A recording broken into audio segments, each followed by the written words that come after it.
Welcome everyone. हम अपनी Python series का 5वां दिन शुरू करते हैं। और लास्ट टाइम हम फाइल हैंडलिंग देख रहे थे। तो फाइल हैंडलिंग में थोड़े से मसले आ रहे थे कि हम इसको रीड और राइट एक ही लाइन में कैसे करें। तो उसके लिए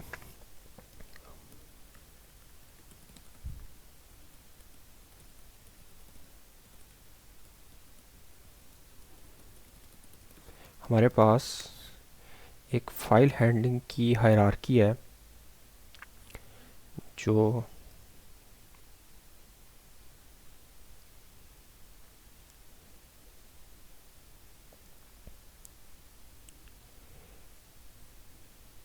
इस ऑर्डर को फॉलो करती है कि अगर आप फाइल खोल रहे हैं और सिर्फ पढ़ने के लिए खोल रहे हैं तो आप उसको रीडिंग मोड में खोलेंगे।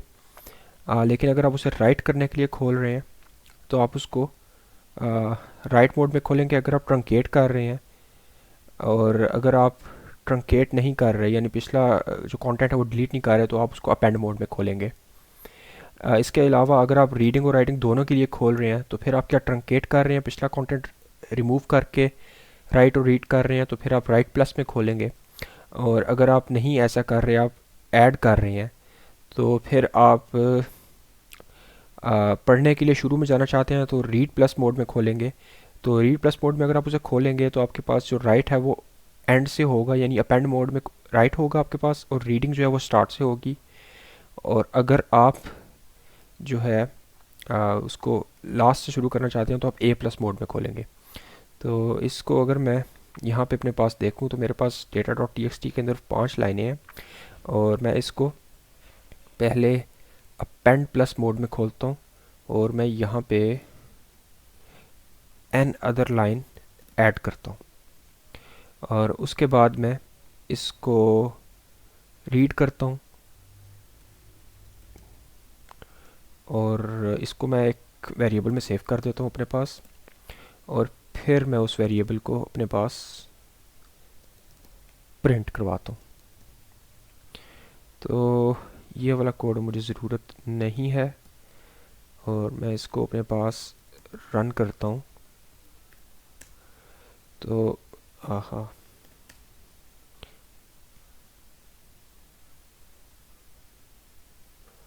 यहाँ पे हमें एज ऑफ करनी पड़ेगी।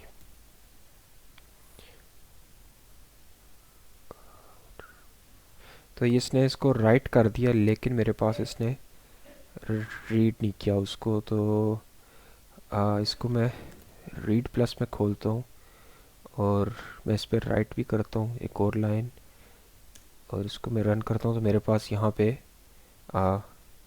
लाइन रीड भी कर रहा है और राइट भी कर रहा है।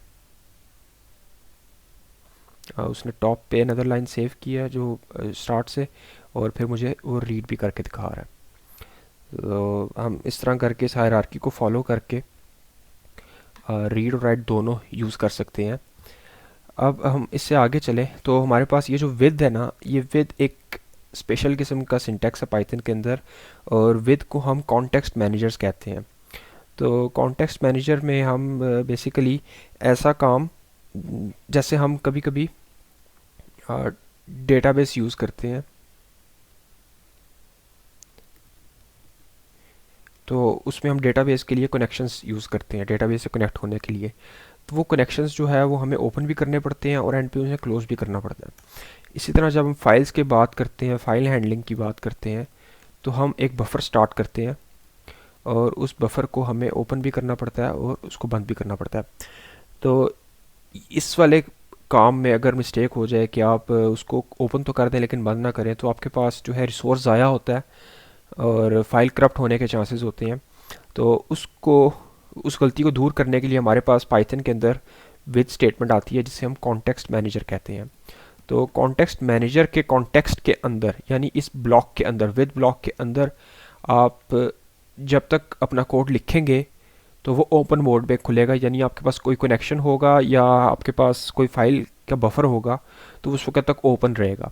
और जैसे ही आप इस कॉन्टेक्स्ट से बाहर निकलेंगे, जैसे यहाँ पे प्रिंट स्टेटमेंट में, तो आपके पास जो कॉन्टेक्स्ट चल रहा था वो ऑटोमेटिकली क्लोज हो जाएगा या टर्मिनेट हो जाएगा। तो आपको मैनुअली क्लोज करने की, जिस तरह यहाँ पे हमें मैनुअली क्लोज करने की ज़रूरत थी, वो नहीं पड़ेगी। तो पाइथन में ये जो है आपको ये एडिशनल उसने सहूलत प्रोवाइड की है। अब हम ज़रा इससे थोड़ा सा आगे चलें तो हम पाइथन के कुछ फंक्शंस देखते हैं जो हमारे पास बाय डिफ़ॉल्ट पाइथन में अवेलेबल हैं। सबसे पहले मैं यहाँ पे एक बेसिकली पाइथन के अंदर ट्रूथी और फॉल्सी वैल्यूज़ का कॉन्सेप्ट है। ट्रूथी वैल्यूज़ जो होती हैं वो एट द एंड या यहाँ पे करते हैं। पाइथन के अंदर हमारे पास ट्रूथी वैल्यूज़ हैं और इसी तरह पाइथन के अंदर हमारे पास फॉल्सी वैल्यूज़ हैं। ट्रूथी वैल्यूज़ इवेल्यूएट होती हैं ट्रू में और फॉल्सी वैल्यूज़ हमारे पास इवेल्यूएट होती हैं फॉल्स में। अब अगर मैं इसकी एग्जांपल की बात करूं तो मेरे पास ट्रूथी के लिए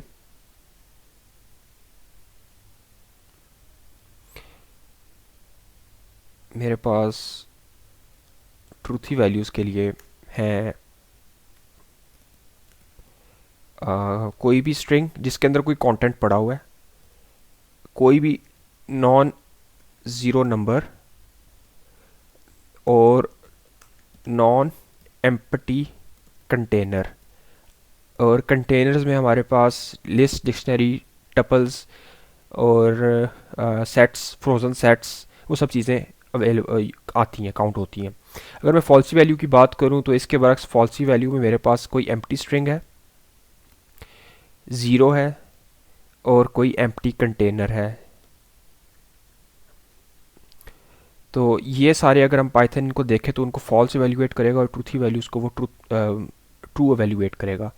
तो अगर मैं यहाँ पे एक या करूँ इफ़ और मैं यहाँ पे एम्प्टी स्ट्रिंग डाल दूँ और मैं यहाँ पे लिखूँ प्रिंट ट्रूथी और मैं यहाँ पे एल्स में जाऊँ और वहाँ पे लिखूँ प्रिंट फॉल्सी, तो मेरे पास ये जो कोड है इवेल्युएट होगा फॉल्सी के तौर पे। और अगर मैं इसमें कोई एक कैरेक्टर भी डाल दूँ और मैं इसको जाके अपने पास रन करूँ तो मेरे पास ये ट्रूथी के तौर पे इवेल्युएट होगा। Same is the case zero.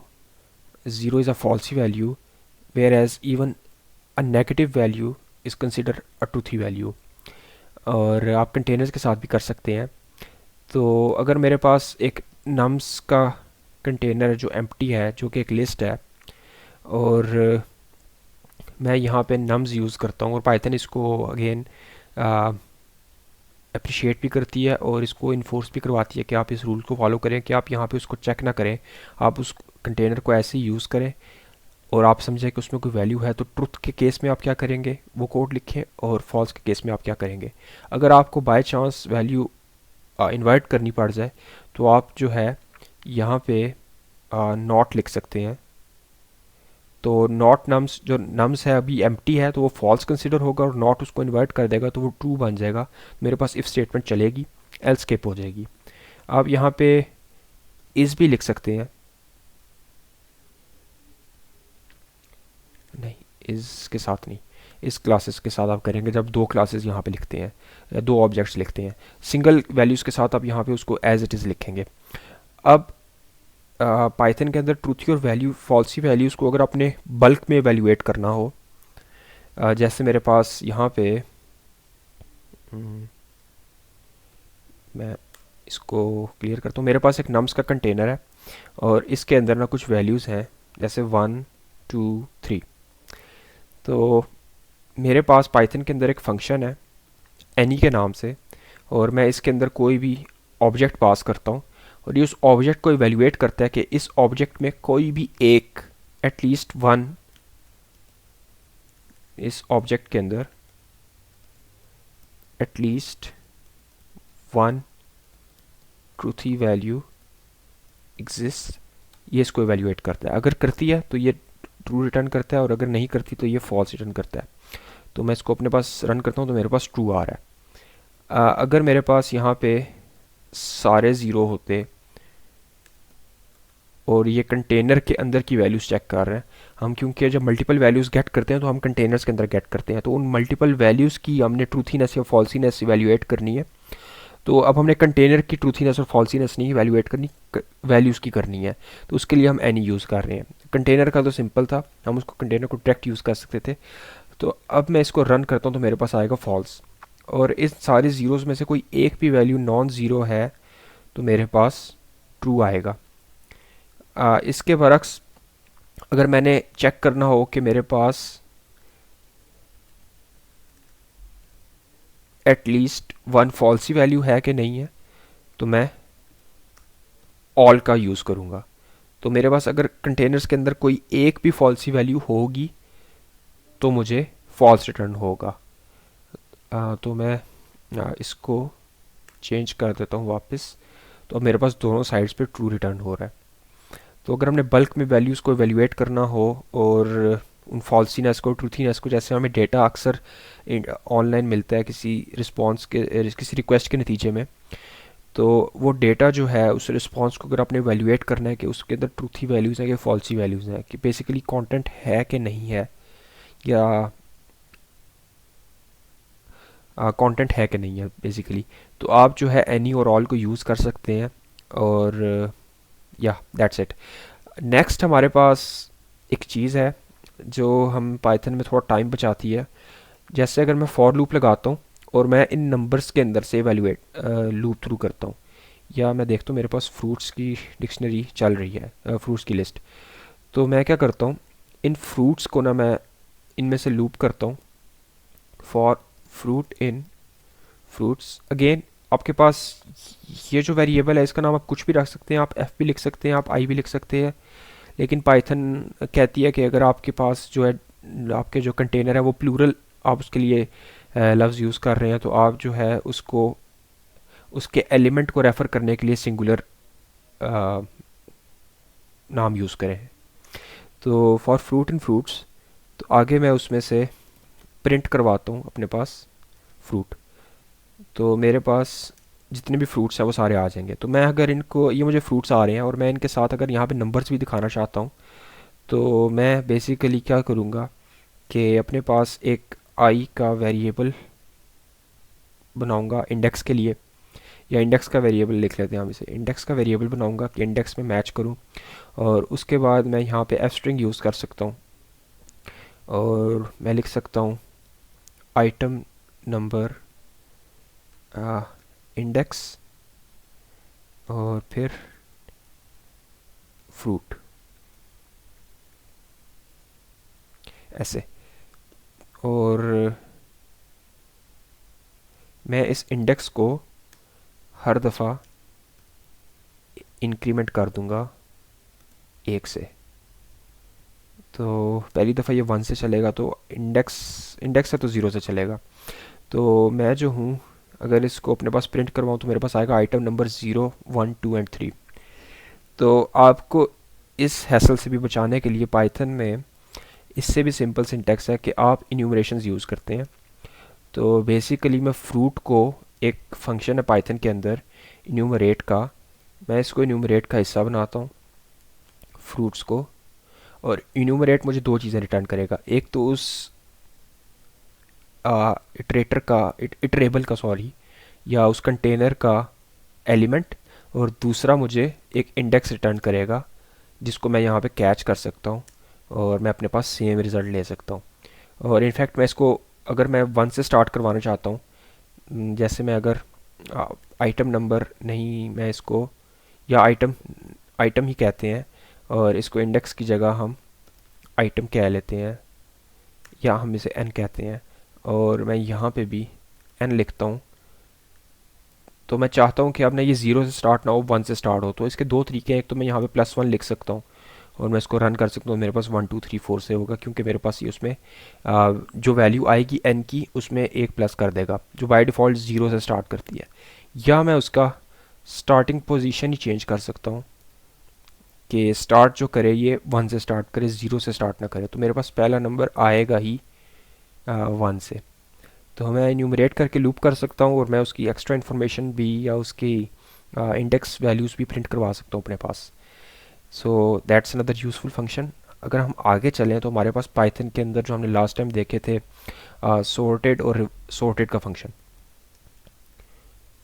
Sorted का फंक्शन हमने लास्ट टाइम देखा था, और पाइथन के अंदर जो सॉर्टेड का फंक्शन है वो मुझे किसी भी कंटेनर को सॉर्ट करता है और एक नया कंटेनर रिटर्न करता है। तो वो ओरिजिनल कंटेनर को डिस्टर्ब नहीं करता, वो मुझे एक नया कंटेनर रिटर्न करता है और मैं उसकी वैल्यूज़ को प्रिंट करवा सकता हूँ अपने पास।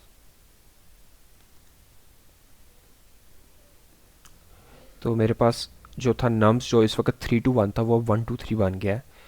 और इसी तरह सॉर्टेड के साथ मेरे पास यहाँ पे रिवर्स्ड भी है। चूँकि मेरे पास न्यू नम्स जो हैं वो अब सॉर्टेड हो चुके हैं, तो मैं उनको रिवर्स कर देता हूँ। तो मेरे पास रिवर्स का फंक्शन है और रिवर्स का फंक्शन भी सेम वैसे ही काम करता है और मुझे वैल्यूज़ रिटर्न करके देता है रिवर्स्ड ऑर्डर में। लेकिन मेरे जो ओरिजिनल कंटेनर जो आइटम है उसको वो जो है डिस्टर्ब नहीं करता।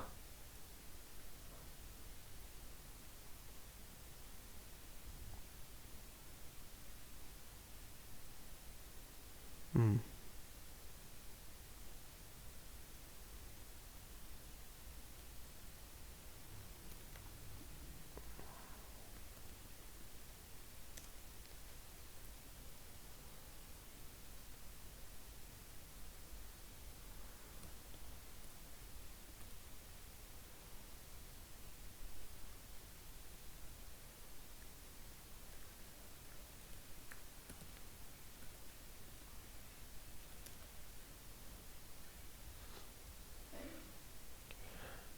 अच्छा, तो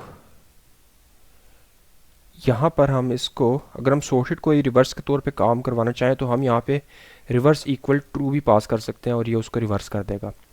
अब काम की बात यह है कि पाइथन जो है यहाँ पे कस्टम सॉर्टिंग ऑर्डर भी लेता है, यानी कि यहाँ पे इस केस में तो मैं इनको सॉर्ट कर रहा हूँ इनकी वैल्यू के मुताबिक।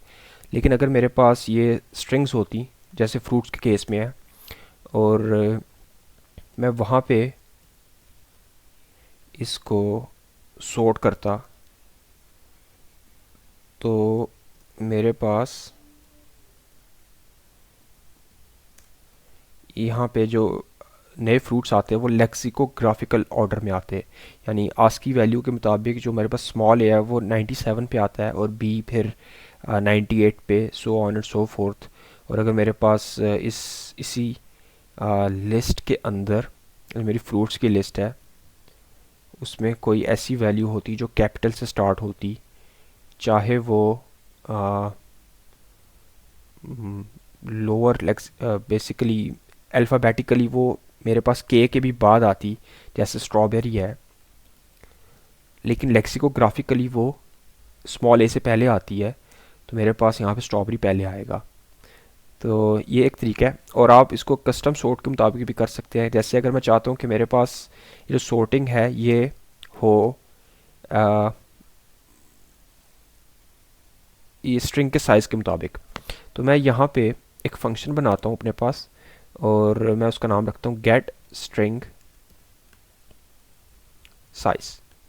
और ये कोई सी एक स्ट्रिंग लेगा और उस स्ट्रिंग को पार्स करेगा और मुझे रिटर्न करेगा उस स्ट्रिंग की लेंथ। तो अगर मैं इस फंक्शन को यूज़ करना चाहूँ सॉर्टिंग के लिए, तो फिर मेरे पास बेसिकली सॉर्टिंग होगी लेंथ की बेस पे। तो मैं सॉर्टेड के अंदर मेरे पास एक की वैल्यू होती है, की का एट्रीब्यूट, और की में मैं अपना ये फंक्शन पास कर सकता हूँ एज अ रेफरेंस। मैं इसको कॉल नहीं करूँगा, मैं इसको एज अ रेफरेंस पास करूँगा और जो मेरे पास सॉर्टेड का फंक्शन है वो इसको खुद कॉल करेगा अपने पास। तो मैं इसको कॉल कर सकता हूँ अपने पास और मेरे पास जो न्यू फ्रूट्स होंगे वो स्ट्रिंग की लेंथ की बेस पे सॉर्टेड है। अब यहाँ पे मैं फैंसी हो गया हूँ ज़्यादा, लेकिन मैं यहाँ पे ना डायरेक्ट लेंथ भी पास कर सकता था, क्योंकि लेंथ का फंक्शन ही मैं ऊपर यूज़ कर रहा हूँ, तो मेरे पास सेम वैल्यूज़ आती। लेकिन काम की बात यह है कि हमने यहाँ पे एक फंक्शन पास कर सकते हैं जिसको पाइथन जो है एज अ रेफरेंस लेती है और फिर उसे खुद कॉल करती है। तो ये जो है जावास्क्रिप्ट के अंदर भी ऐसे ही है, आपके पास आप फंक्शंस एज अ रेफरेंस पास करते हैं। और जिस तरह जावास्क्रिप्ट में आप एरो फंक्शंस यूज़ कर सकते हैं और रन टाइम के ऊपर फंक्शन उधर ही डिक्लेयर करते हैं जहाँ पे आप उसको पास कर रहे हैं। पाइथन के अंदर भी आप रन टाइम के ऊपर फंक्शन डिक्लेयर कर सकते हैं जिसको हम लैम्डा फंक्शंस कहते हैं। तो लैम्डा का तरीका है कि आप लैम्डा का कीवर्ड लिखते हैं और उसके बाद आप कोई वेरिएबल बनाते हैं, जो मेरे केस में मैं एक्स ले रहा हूँ, या इसको हम स्ट्रिंग भी कह सकते हैं जिस तरह वहाँ पे हमने किया है यहाँ पे स्ट्रिंग। और फिर मैं क्या रिटर्न करूँगा, मैं लेंथ रिटर्न करूँगा उस स्ट्रिंग की, दैट्स इट। तो मैं इसको भी as a keyword, as a key ले सकता हूँ। तो ये मेरे पास वन लाइनर फंक्शन है पाइथन के अंदर जिसे हम लैम्डा फंक्शंस कहते हैं। तो रन टाइम पे बनते हैं, इनका कोई नाम नहीं होता, कोई स्टोर नहीं करता इनको नाम के तौर पे, और यहाँ पर यूज़ होते हैं और ख़त्म हो जाते हैं। तो आपके पास लैम्डा फंक्शंस भी हैं। इसके अलावा आपने फंक्शन की कोई अपने पास से डेफिनेशन लिखनी हो कि ये फंक्शन क्या करता है, तो आप फंक्शन को डॉक स्ट्रिंग्स यूज़ कर सकते हैं ट्रिपल कोट्स के साथ। तो मैं यहाँ पे लिख सकता हूँ this function returns the length of a string. तो जब मैं इस फंक्शन को कॉल करूँगा गेट स्ट्रिंग साइज, तो जो मैंने उसकी डेफिनेशन लिखी है वो मुझे यहाँ पे शो होगी कि this function returns the length of a string. और यह काम कैसे करता है, तो दैट्स इट। अगर आप इसको फंक्शन के साथ टाइप हिंट्स यूज़ करना चाहें तो आप यहाँ पे लिख सकते हैं कि ये फंक्शन जो है स्ट्रिंग लेता है जिसकी टाइप जो है वो स्ट्रिंग की है और रिटर्न करता है कोई इंटीजर। तो आप जब इस फंक्शन को दोबारा कॉल करेंगे गेट स्ट्रिंग साइज को, तो आपके पास जो है इसकी कंप्लीट डिटेल आएगी कि ये फंक्शन लेता क्या है, इनपुट में क्या एक्सपेक्ट करता है और आउटपुट में क्या वैल्यू देगा। और टाइप हिंटिंग इसमें ऐसे ही चलती है। आप यहाँ पे मैं एक स्ट्रिंग पास करता हूँ, मेरे पास ऑब्वियसली मैं प्रिंट नहीं कर रहा तो वैल्यू नहीं आएंगी, लेकिन बताना था कि क्या टाइप हिंट वर्क्स। अगर मैं यहाँ पे टाइप हिंट की जगह यहाँ पे मैं कोई एरे पास कर दूँ तो मुझे एरर नहीं आएगा, क्योंकि टाइप हिंट्स जो हैं वो बेसिकली हिंट्स हैं, कोई एक्चुअल रीइंफोर्समेंट नहीं है रूल्स की। तो हमारे पास ये थोड़े से फंक्शंस थे। इसके अलावा हमारे पास हमने देखा था जिप फंक्शन कल। तो जिप जो है वो कैसे काम करता है कि जिप जो है आपके पास ना दो कंटेनर्स लेता है, उससे फ़र्क नहीं पड़ता कंटेनर किस तरह के हैं, बस दो कंटेनर्स लेता है। आइडियली आपके पास कंटेनर सेम होने चाहिए, यानी दोनों लिस्ट हों या दोनों टपल्स हों या दोनों डिक्शनरीज हों तो बेहतर है, लेकिन मिसमैच भी चलता है। तो आपके पास जिप के केस में जिप आपके पास दो कंटेनर्स लेगा और आपको उन्हें कंबाइन करके रिटर्न करेगा।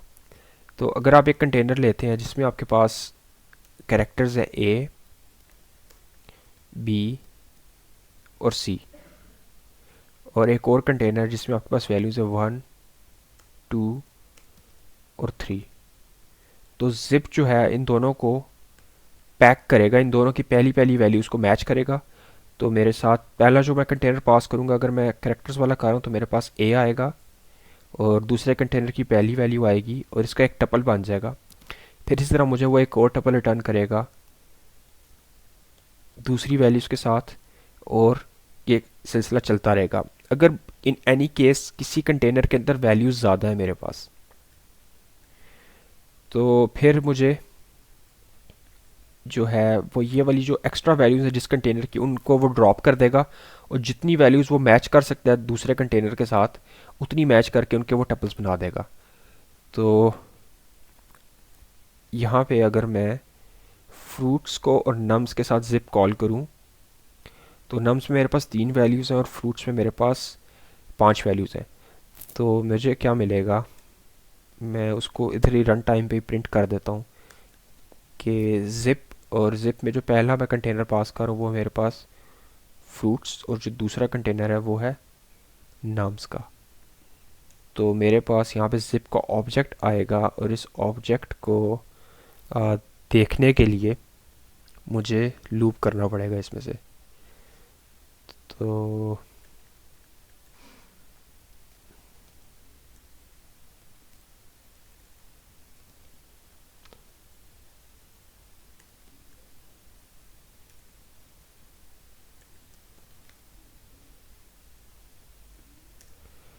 तो मैं यूं करके देखें अपने, मेरे पास क्योंकि वो सॉर्टेड नहीं थी जो फ्रूट्स की लिस्ट है, तो एप्पल के साथ 3 मैच किया, बनाना के साथ 2 और कीवी के साथ 1। और ऑर्डर मैटर नहीं करता यहाँ पे। अगर मैं इसको नम्स पहले ले आऊँ और फ्रूट्स बाद में ले आऊँ, तो मेरे पास ऑर्डर के मुताबिक जो है यहाँ पे अब नम्स पहले आएंगे और फ्रूट बाद में आएंगे, लेकिन जो भी पहले ख़त्म हो जाएगी, जिसके एलिमेंट्स पहले ख़त्म हो जाएंगे, तो वहाँ पे काम रुक जाएगा जिस भी कंटेनर के पहले एलिमेंट्स ख़त्म हो जाएंगे। तो मेरे पास अगेन सेम वैल्यूज़ आएंगी, लेकिन अब ऑर्डर उसका चेंज हो जाएगा, शफल हो जाएगा। तो ये ऐसे ही काम करता है जिप का फंक्शन। तो जिप में आप कोई भी कंटेनर पास कर सकते हैं और आप उनको कंबाइन कर सकते हैं।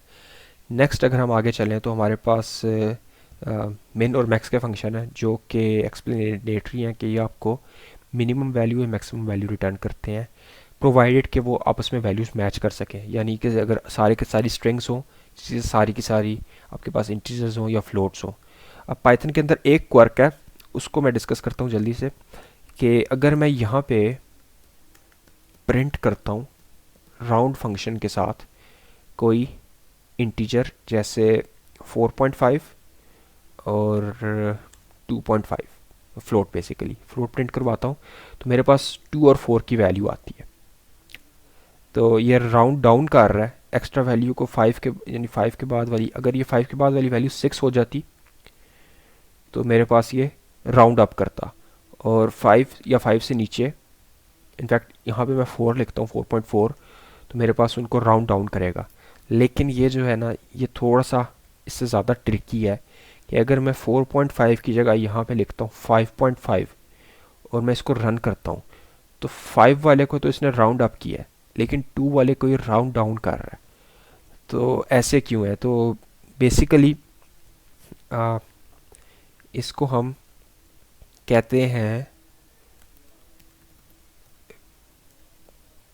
बैंकर्स काउंटिंग प्रॉब्लम, कि अगर आपके पास मल्टीपल वैल्यूज़ हैं जो कि 0.5 से एंड हो रही हैं, और अगर आप उन्हें राउंड करते हैं तो आपके पास छोटी छोटी वैल्यू, जैसे बैंकर्स जो है ना वो बहुत बड़ी बड़ी वैल्यूज़ के साथ डीलिंग करते हैं। तो पाइथन जो है वो हर स्ट्रीम ऑफ लाइफ में यूज़ होती है। तो अगर आप किसी मॉनिटरी डेटा के साथ डील कर रहे हैं और आपके पास मल्टीपल 0.5 की वैल्यूज़ आती हैं जो कि कॉमन है, तो उस केस में ये छोटे छोटे राउंड अप जो हैं वो मेजर डिफरेंस लेके आ सकते हैं एंड रिजल्ट के अंदर। तो उस जो है ना आपके पास बेसिकली आपके पास पाइथन क्या करता है, जो इवन जो आपके पास ना फ्लोट के अंदर 2 डिजिट्स होते हैं, एक फर्स्ट और फिर पॉइंट के बाद आपके पास सेकंड डिजिट होता है। तो फर्स्ट डिजिट तो आपके पास कोई भी हो सकता है, और यानी एक फर्स्ट डिजिट है और आपके पास दूसरा सेकंड डिजिट है, और सेकंड डिजिट अगर 5 आता है तो तब ये बैंकर काउंटिंग पाइथन परफॉर्म करता है। और अगर मेरे पास जो है फर्स्ट डिजिट वो इवन है तो पाइथन उसे राउंड डाउन करेगा, या आप इसे कह सकते हैं कि फ्लोर का ऑपरेशन परफॉर्म करेगा। और अगर मेरे पास जो फर्स्ट डिजिट है वो ऑड है तो पाइथन इसे राउंड अप करेगा या सीलिंग का एक्शन परफॉर्म करेगा। तो आपके पास जो है ना ओवरऑल जो स्प्रेड है वो इवनली डिस्ट्रीब्यूट हो जाएगा, कि अगर मेरे पास यहाँ पे 4 वैल्यू, बेसिकली 10 वैल्यूज़ हैं, 1 2 3 4 5 या 6, तो इसमें से मेरे पास 3 इवन है और 3 ऑड है, तो 3 को वो राउंड अप करेगा। तो मेरे पास 3 ही, मैं सारों के साथ 0.5 भी लिख लेता हूँ। और ये वाला जो है ये राउंड अप होगा क्योंकि ये ऑड है, उसके बाद वो नहीं होगा दूसरा वाला, और फिर आपके पास राउंड अप होगा और फिर नहीं होगा और फिर होगा और लास्ट में आपके पास नहीं होगा। तो आप इन सारों को प्लस करें और इन सारों के 0.5 के वैल्यूज़ को आपस में प्लस करें, तो आपके पास जितने येस आ रहे हैं, तो टोटल आपके पास 3 येस आ रहे हैं, तो आपके पास 3 का चेंज आएगा। और आप इन सारी वैल्यूज़ के 0.5 को प्लस करें तब भी आपके पास टोटल जो अमाउंट में 3 का चेंज आएगा। तो आपके पास जो है ना ये जो डिफरेंस था वो स्प्रेड हो गया इवनली, तो आपके पास जो एंड रिजल्ट है वो एक्यूरेसी के करीब होगा। और अगर बाय चांस आपके पास ऑड नंबर ऑफ वैल्यूज़ है, तो आपके पास जो टोटल जो डिफरेंस होगा मार्जिन का, या जो भी टोटल डिफरेंस आपके पास आएगा, वो 0.5 का आएगा एक्चुअल वैल्यू से। तो जिसको आप खुद भी इजीली मैनेज कर सकते हैं अगर आप इसको बेहतर समझते हैं मैनेज करना। तो इस फ़र्क को चेंज करने के लिए पाइथन जो है, या इसको रिजॉल्व करने के लिए बैंकर काउंटिंग राउंडिंग परफॉर्म करती है। और ये एक डिफरेंट चीज़ है पाइथन के अंदर, जो कि मुझे आज पता चली है। नेक्स्ट अगर हम आगे चलें तो हमारे पास है कि पाइथन जो है वो एरर्स को कैसे डील करती है। तो एक्सेप्शन के ऊपर हमारे पास पाइथन के अंदर बहुत सारा काम करने का तरीका मौजूद है। तो एक्सेप्शन से पहले हम देखते हैं कि हमारे पास एरर्स जो हैं वो किस कैटेगरी में आते हैं। तो हमारे पास बेसिकली एरर्स जो हैं वो दो तरह के हो सकते हैं।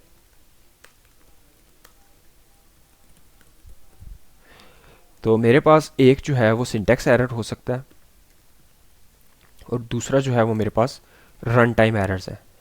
अब सिंटैक्स एरर की बात करूं तो मेरे पास सिंटैक्स एरर जैसे मेरे पास है प्रिंट, और मैंने उसमें कोई नंबर लिखा और मैंने प्रिंट को क्लोज नहीं किया, या मैंने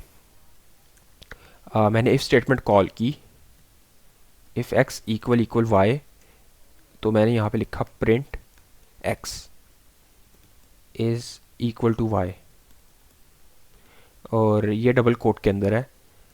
तो यहाँ पे मैंने सेमी कॉलन मिस कर दिया, और यहाँ पे मैंने आपके पास इसको हम यस लिखते हैं। तो यहाँ पे मैंने स्ट्रिंग कोटेशन नहीं डाली, और यहाँ पे मैंने सेमी कॉलन मिस कर दिया। तो ये जो एरर्स हैं ये सिंटैक्स एरर की कैटेगरी में आते हैं। और सिंटैक्स एरर के केस में पाइथन जो है वो आपका जो कोड है उसको सिरे से रन ही नहीं करेगा, तो पाइथन इसको कंपाइल ही नहीं करेगा। तो सिंटैक्स एरर जो है वो बेसिकली पाइथन कैच कर लेता है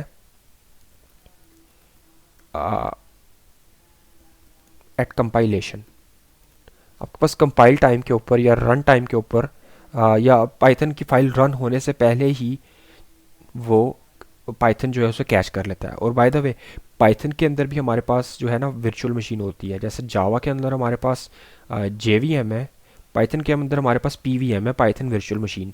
तो ये भी बहुत कम नोन फैक्ट है कि पाइथन के पास भी वर्चुअल मशीन होती है, और पाइथन का कोड भी क्रॉस कंपैटिबल होता है, और पाइथन भी कंपाइलेशन परफॉर्म करता है और इंटरप्रेटिंग भी परफॉर्म करता है, जिसकी वजह से हम इसे जस्ट इन टाइम कंपाइलेशन कहते हैं। तो इसको हम डिटेल से देखेंगे जब हम मॉड्यूल्स को कवर करेंगे और इटर टूल्स की बात करेंगे। तो या पाइथन के अंदर वर्चुअल मशीन एग्जिस्ट करती है, और वो इस एरर्स को, सिंटैक्स एरर्स को रन टाइम पे पकड़ लेती है। तो सिंटैक्स एरर के लिए, अब ये सिंटैक्स एरर की जो गलती है उसके लिए रिस्पॉन्सिबल कौन हुआ।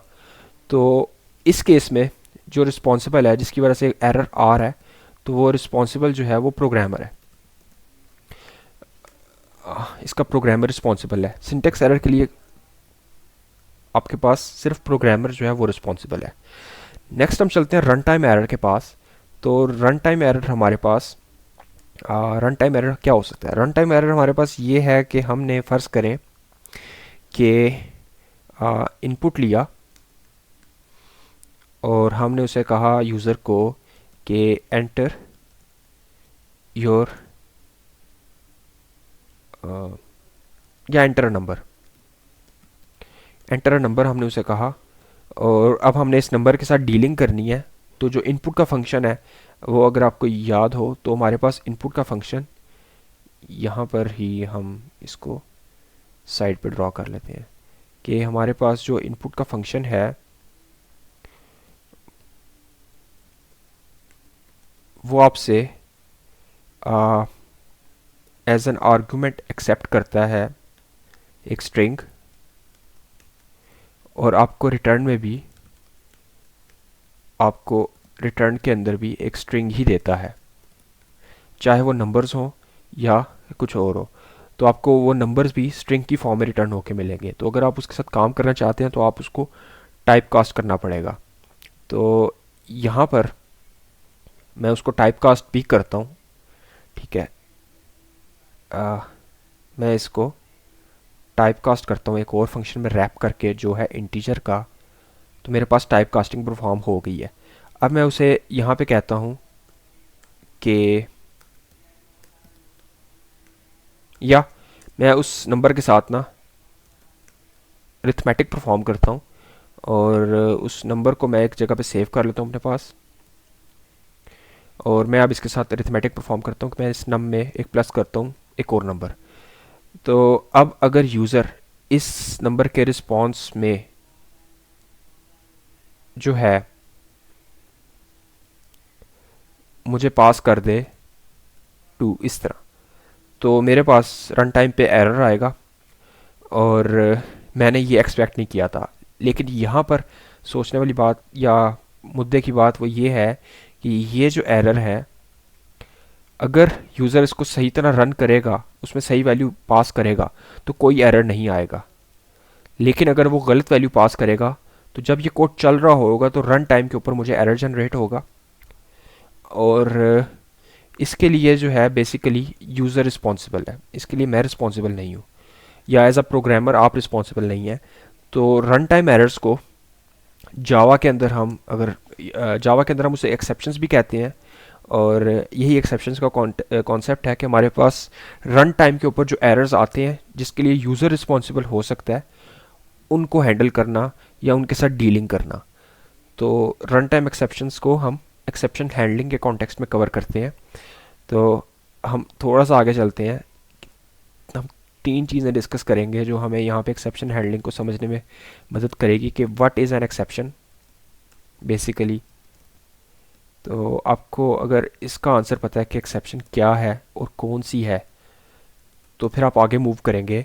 और अगर मैं कहूँ कि मेरे पास एक्सेप्शन क्या है, तो बेसिकली मेरे पास एक कोड है और इसका एक फ़्लो है, और अगर यूज़र उस कोड को मेरे लॉजिक के मुताबिक या मेरी अंडरस्टैंडिंग के मुताबिक रन करता है, तो वो सक्सेसफुली इस कोड को कंप्लीट करता है टॉप से लेके बॉटम तक।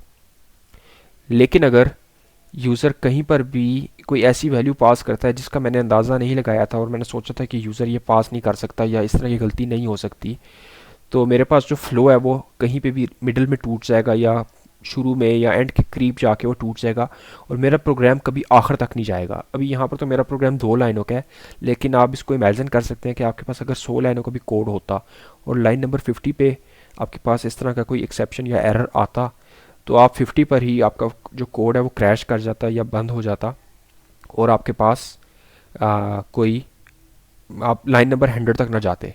तो आपका जो फ्लो था वो दरमियान में किसी भी जगह पे टूट सकता है।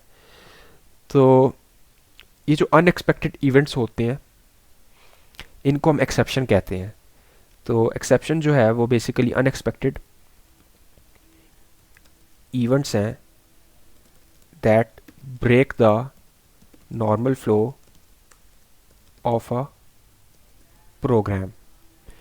तो कोई भी ऐसा इवेंट जो आपके प्रोग्राम का नॉर्मल फ्लो तोड़ दे उसे हम एक्सेप्शन कहते हैं। जैसे हमारे पास अगर मैं काम कर रहा हूँ और मैं कोड कर रहा हूँ और कोड करते हुए इंटरनेट का इशू आता है, या मैं एक एपीआई रिक्वेस्ट भेज रहा हूँ और वो रिक्वेस्ट जब जा रही है तो दरमियान में इंटरनेट के सिग्नल्स अगर ड्रॉप हो जाते हैं मेरी साइड पे या क्लाइंट की साइड पे, होस्ट या क्लाइंट दोनों में से किसी की साइड पे भी अगर इंटरनेट के सिग्नल ड्रॉप होते हैं और मेरी रिक्वेस्ट सक्सेसफुली जो है वो डेस्टिनेशन तक नहीं पहुंचती, तो ये नॉर्मल फ्लो के दरमियान में एक ब्रेक है और ये एक एक्सेप्शन है। इसी तरह अगर मैं डेटाबेस के साथ बात कर रहा हूँ और डेटाबेस जो है वो किसी भी वजह से मेरी जो है कनेक्शन जो है वो डिस्टर्ब होता है, तो मेरे पास फ़्लो में एक मसला आएगा जिसको हम रन टाइम पे एक्सेप्शन कहते हैं। तो एक्सेप्शन जो है वो एक अनएक्सपेक्टेड इवेंट है। और नेक्स्ट हमारे पास जो दूसरा क्वेश्चन है वो ये है कि what is the main objective of exception handling, कि हम एक्सेप्शन हैंडलिंग क्यों करना चाहते हैं। तो एक्सेप्शन हैंडलिंग जो है वो हाईली रिकमेंडेड है, हमें करनी चाहिए। और अगर एक्सेप्शन जो है वो अनवांटेड इवेंट है तो हम उस अनवांटेड इवेंट को बेसिकली एक्सपेक्ट करके हैंडल करना चाहते हैं। अगर मैं इसे एक और तरह से समझाऊं विद एन एग्जांपल, तो हमारे पास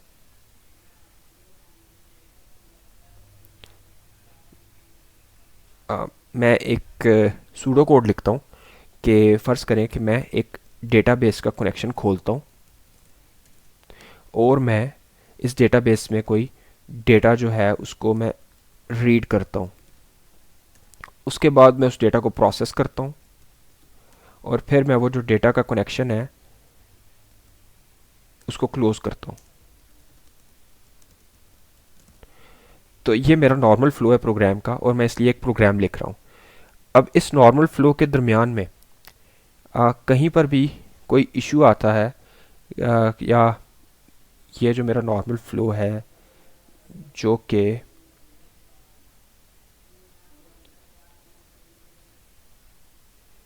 जो कि इस डायरेक्शन में जा रहा है।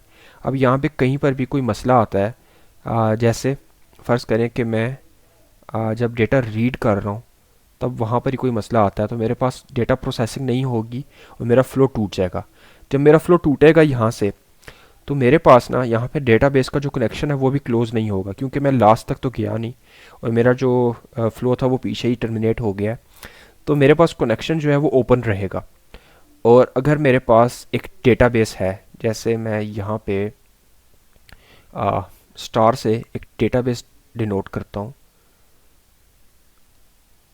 और मैं इसको थोड़ा सा इस तरफ लेके आता हूँ, तो मेरे पास अगर एक डेटाबेस है और मेरे पास इसके लिए कुछ कनेक्शंस हैं इसके साथ, इस डेटाबेस के साथ फ़र्ज़ करें मेरे पास जो है ये डेटाबेस 4 कनेक्शंस हैंडल करती है, तो मेरे पास यहाँ पे 4 कनेक्शंस हैं इसके साथ, और जो चौथा कनेक्शन था वो मेरा अपना था जो मैंने यहाँ पे स्पेसिफिकली रन किया है, और ये मैक्सिमम जो है 4 कनेक्शन हैंडल कर सकती है। तो अब मेरा जो है डेटाबेस का कनेक्शन वो दरमियान में टर्मिनेट हो गया, तो मैंने उस कनेक्शन को कभी क्लोज ही नहीं किया, और एक नया यूज़र आता है और वो आके रिक्वेस्ट करता है इस डेटाबेस के साथ कनेक्शन की, तो डेटाबेस जो है उसको रिफ्यूज़ कर देती है कि उसके जो कनेक्शन है वो मैक्सिमम लिमिट रीच कर चुके हैं, तो उसका कनेक्शन जो है वो कभी उसको मिलता ही नहीं है। तो बेसिकली यहाँ पे हमारे पास रिसोर्स जो है वो वेस्ट हो रहे हैं। तो मैं चाहता हूँ कि मेरे पास रिसोर्स की वेस्टेज ना हो, तो इसीलिए हम जो है एक्सेप्शन हैंडलिंग करते हैं कि हमारे पास जो ये रिसोर्स वेस्ट हो रहे हैं वो ना हो, टू एफिशिएंटली मैनेज रिसोर्सेज।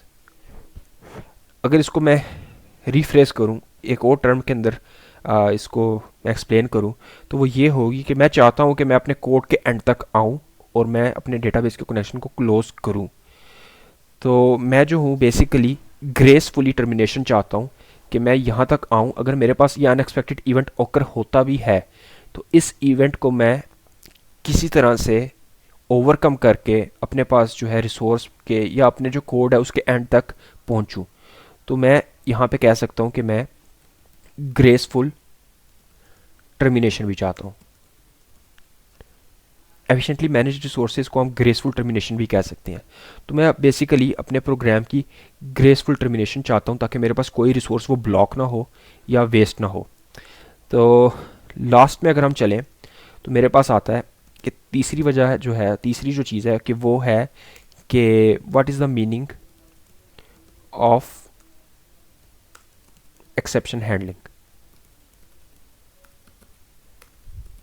तो एक्सेप्शन हैंडलिंग का जो मीनिंग है वो बेसिकली आपके पास है कि हम बेसिकली इस केस में जो हमारे पास एरर आया है, तो मैं चाहता हूँ कि जब मेरे पास एरर आए तो मेरे पास एक इस एरर के केस में मेरे पास एक अल्टरनेट तरीका हो जो मेरे कोड को रिज्यूम करे और आगे लेके चले। तो एक्सेप्शन हैंडलिंग को अगर मैं यहाँ पे इसको लिखूँ कि what is the meaning of exception handling, तो exception handling basically alternate way provide करना है। अल्टरनेट वे प्रोवाइड करना है एक अनएक्सपेक्टेड इवेंट को हैंडल करने के लिए। और ये एक एक्सपीरियंस्ड और इनएक्सपीरियंस प्रोग्रामर को के दरमियान में डिफरेंशिएट करता है कि अगर हम एक दो प्रोग्रामर्स हैं और हम उन्हें कहें कि आप जो है कहीं जाना चाहते हो, आप अपने घर जाना चाहते हो छुट्टियों में, तो आप जो है बताएं कि आप क्या करेंगे।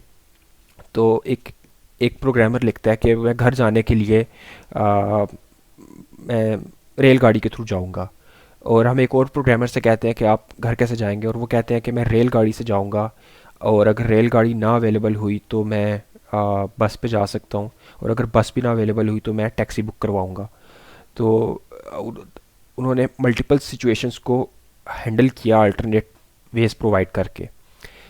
तो पहले केस में अगर रेलगाड़ी अवेलेबल ना हुई तो उस पहले प्रोग्रामर के पास कोई ऑप्शन नहीं है, तो वहाँ पे हमारे पास ग्रेसफुल टर्मिनेशन या एक अल्टरनेट वे नहीं है, जबकि दूसरी जगह जगह पे हमारे पास एक अल्टरनेट तरीका है। तो पाइथन के अंदर अगर हम एक्सेप्शन हैंडलिंग की बात करें और हम इसको आगे लेके चलें, तो हमारे पास पाइथन के अंदर जो है एक्सेप्शन हैंडलिंग के कुछ तरीके हैं। और एक तो हम डिफ़ॉल्ट तरीका है जो हम देख रहे हैं, और हम यहाँ पर मैं आपको दिखाता हूँ कि अगर मैं यहाँ पे प्रिंट करता हूँ 3+2 एक स्ट्रिंग के साथ, तो मुझे यहाँ पे टाइप एरर मिलता है कि प्लस का ऑपरेंड जो है वो इंटीजर और स्ट्रिंग के साथ काम नहीं कर सकता। तो ये जो है ये डिफ़ॉल्ट एक्सेप्शन हैंडलिंग का तरीका है पाइथन के अंदर। तो डिफ़ॉल्ट में एक्सेप्शन है मुझे पाइथन जो है बेसिकली क्या होता है कि जब मैं इस कोड को रन करता हूँ और मेरे पास जो कोड है वो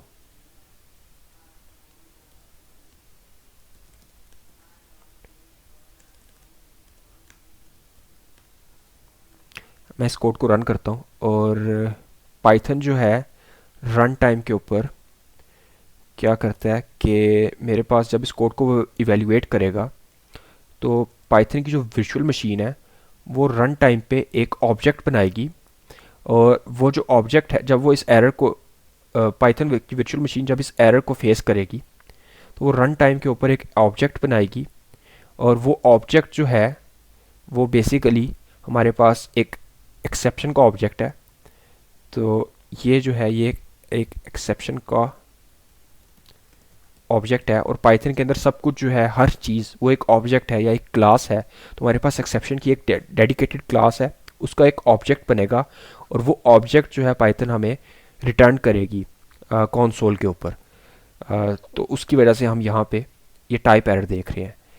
तो ये जो है इसको हम कहते हैं कि डिफ़ॉल्ट एक्सेप्शन हैंडलिंग है पाइथन के अंदर, लेकिन ये प्रॉपर एक्सेप्शन हैंडलिंग नहीं है क्योंकि ये ग्रेसफुल तरीका नहीं है अपने कोड को एग्जीक्यूट करने का। तो अगर हम इस पाइथन की जो डिफ़ॉल्ट एक्सेप्शन हैंडलिंग है इसको ज़रा हम ध्यान से देखें, तो हमारे पास जो है बेसिकली पाइथन के अंदर हमारे पास एक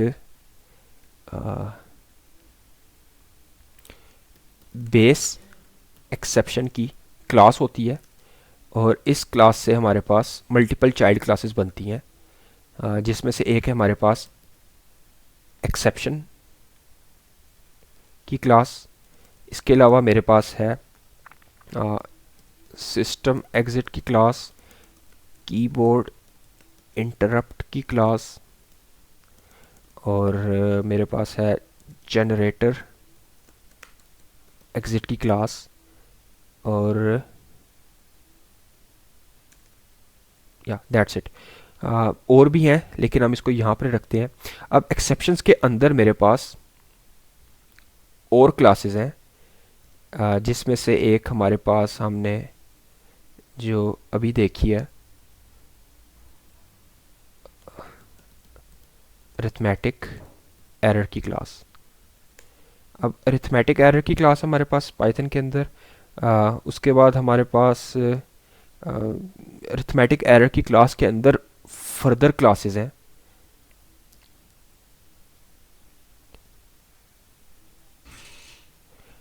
जैसे मेरे पास है ज़ीरो डिवीज़न एरर, और मेरे पास है वैल्यू एरर, और overflow error, floating point error, so on and so fourth. इसी तरह मेरे पास ये जो हायरार्की है ये ऑल द वे चलती है, और पाइथन जो है रन टाइम के ऊपर रेलिवेंट ऑब्जेक्ट बनाती है और हमें वो रिटर्न करती है। तो ये हायरार्की जो है ये इससे ज़्यादा एक्सटेंसिबल है, और आप इसको नेट पे जाके खुद देख सकते हैं कि आपकी कंप्लीट एक्सेप्शन की हैंडलिंग की क्लास क्या है। लेकिन हमारे पास सबसे टॉप पे जो है रूट लेवल के ऊपर बेस एक्सेप्शन आती है, और इसी के थ्रू आगे हमारे पास सारी एक्सेप्शंस ग्रो करती हैं। तो पाइथन के अंदर हमारे पास एक्सेप्शन हैंडलिंग के लिए ट्राई एक्सेप्ट ब्लॉक है। तो मेरे पास एक कोड है कि मैं प्रिंट करवा रहा हूँ एक स्ट्रिंग, और फिर मैं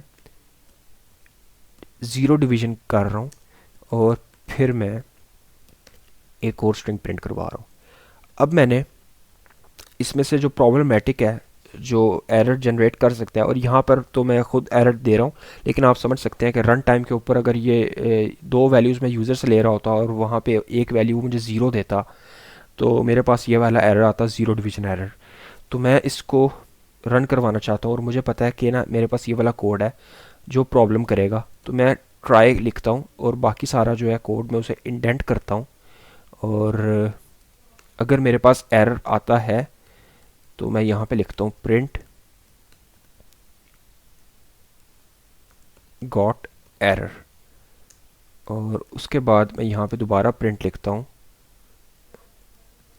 एग्जिटिंग का। तो ये जो प्रिंट है ये इस ब्लॉक से बाहर है, और मैं इसको अगर रन करता हूँ तो मेरे पास आता है हेलो रन हुआ। सेकंड लाइन पे मेरे पास एरर आया, तो मेरे पास एक्सेप्ट का ब्लॉक चला, और मेरे पास आया प्रिंट गॉट एरर, और उसके बाद मेरे पास प्रिंट आया एग्जिटिंग का। अब इसके अंदर मेरे पास जो है वो बेसिकली एक्सेप्शन आ रही है, और अगर मैं इस एक्सेप्शन के मुतल्लिक कुछ चीज़ें दिखाना चाहता हूँ, तो ये ज़ीरो डिवीज़न एरर है, तो मैं इसको इस तरह भी हैंडल कर सकता हूँ। मुझे ये कह रहा है do not use bare except, तो मुझे जो मेरी एक्सटेंशंस हैं वो हेल्प कर रही हैं कि बेयर एक्सेप्ट ना यूज़ करें। जब बेयर एक्सेप्ट यूज़ करते हैं तो इसको हम डिफ़ॉल्ट एक्सेप्ट भी कहते हैं। तो इसको मैं थोड़ी देर में बताता हूँ। डिफ़ॉल्ट हैंडलिंग जो है वो पाइथन खुद करता है, और वो अनग्रेसफुल है या एबनॉर्मल है, और जो डिफ़ॉल्ट एक्सेप्ट है वो हम डालते हैं, और वो डिफरेंट चीज़ है। यहाँ पे मैं ज़ीरो डिवीज़न एरर का भी एक्सेप्शन पास कर सकता था, या ऑब्जेक्ट पर बना के दे सकता था। तो पाइथन जो है वो इसको फिर एक्सेप्ट करेगा। तो अब मुझे जो है वो बेयर एक्सेप्ट की इंफॉर्मेशन नहीं है, या वो हिंट नहीं आ रहा। तो अब अगर मैं इस डिवीज़न एरर के मुतल्लिक कुछ इन्फॉर्मेशन प्रिंट करवाना चाहता हूँ, तो पहले तो मैं इसको एलियस करूँगा, इसका कोई नाम रखूँगा, तो मैं एस का कीवर्ड लिखूँगा, और साथ में इसका एक नाम रखूँगा। मैं इसको मैसेज कह देता हूँ, आप इसको ई भी कह सकते हैं, इससे कोई फ़र्क नहीं पड़ता। तो उसके बाद मैं इसको अभी के लिए मैसेज रखूँगा, और मैं इसकी कुछ इन्फॉर्मेशन प्रिंट करवाऊँगा। जैसे मैं बताऊँगा कि ये किस क्लास का हिस्सा है। मैं प्रिंट करवाता हूँ कि एक्सेप्शन की जो मेरे पास क्लास है वो कौन सी है। तो मैं यहाँ पे लिख सकता हूँ message dot underscore underscore class underscore underscore. Python के अंदर डबल अंडरस्कोर को हम डंडर कहते हैं।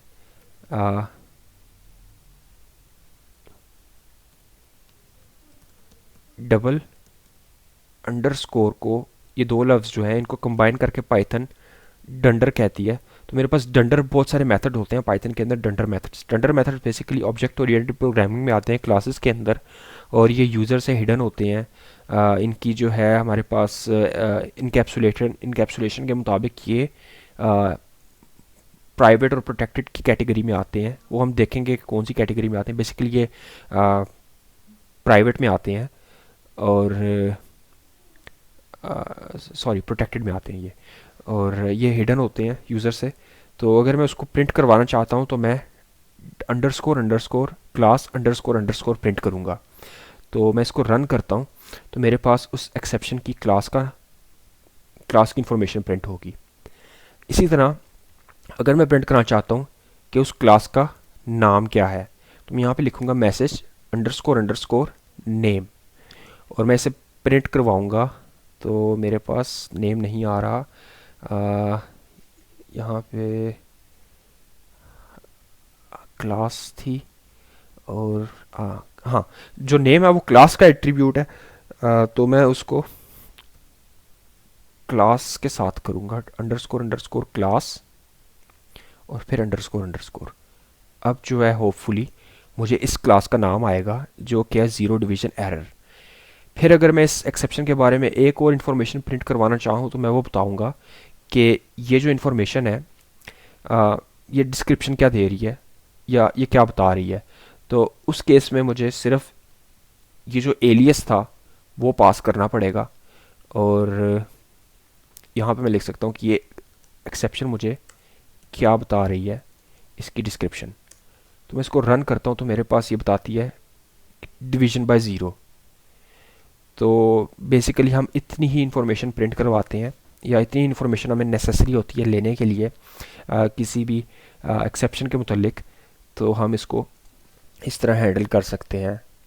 नेक्स्ट हमारे पास है एक्सेप्शन जो है वो आगे जाके डिटेल में जाती है, लेकिन हम इसे आज के लिए इधर तक ही रखते हैं। तो थैंक यू वेरी मच। अल्लाह हाफिज़।